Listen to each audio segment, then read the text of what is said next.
Nouveau sujet dans la chaîne du paradoxe humain, Human Paradox. Un expert, s'il est seul, il a beau être le meilleur, le plus spécialisé dans son domaine, il aura toujours besoin des autres. Alors, petite caricature. Prenons un expert de la chirurgie cardiaque. Il est expert. Imaginons qu'il soit le seul expert d'une certaine physiopathie cardiaque et qu'il est le seul à savoir le guérir et l'opérer. Si cette personne, demain, elle est capable d'opérer n'importe qui et de le guérir, elle n'est peut-être pas capable de se guérir elle-même. Sûrement pas d'ailleurs.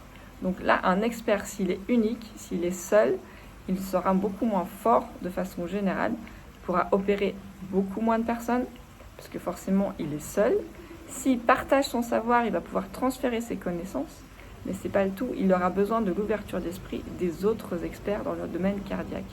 Et notamment, si ce chirurgien, même si c'est le meilleur, demain, il a cette pathologie cardiaque, il est le seul à savoir guérir, à savoir opérer, il ne pourra jamais s'opérer lui-même.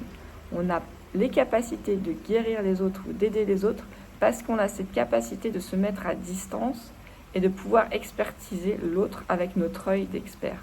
Par contre, le problème, c'est quand le problème nous touche personnellement, cet œil d'expert, on ne peut pas se le donner facilement à nous-mêmes. C'est très compliqué d'être notre propre expert.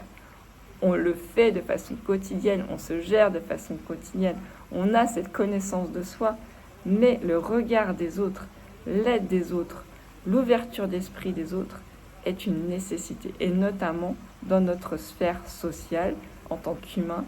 Le retour, l'effet miroir que peut nous donner les autres personnes est d'un intérêt fondamental. Donc ici, le meilleur des experts, chirurgie cardiaque ou autre, ne pourra pas s'auto-opérer, ou très difficilement. Ce sera plus long, plus compliqué. Le mieux, ce serait qu'il transfère ses connaissances, ses compétences à des collègues et qu'il puisse du coup justement l'aider. Mais gardez à l'esprit qu'un expert aura toujours besoin d'un autre expert. Nous sommes peut-être experts ou maîtrisent certaines choses, mais le regard des autres, le soutien des autres, l'ouverture d'esprit que ça va nous apporter, l'effet miroir que va nous renvoyer les autres, c'est quelque chose d'essentiel. En tant qu'humains, nous sommes des êtres sociaux, nous avons besoin de ce contact et aussi d'être capables de voir ce qui se passe en nous par rapport au retour et au soutien, aux conseils, aux recommandations, à la vision que va nous renvoyer notre environnement, les autres. Donc voilà, gardez à l'esprit, on a beau être le meilleur, on a besoin des autres pour évoluer, notamment sur soi-même. Voilà, c'était ce petit paradoxe. Le meilleur, ok, mais avec les autres. Et surtout, gardez la pêche.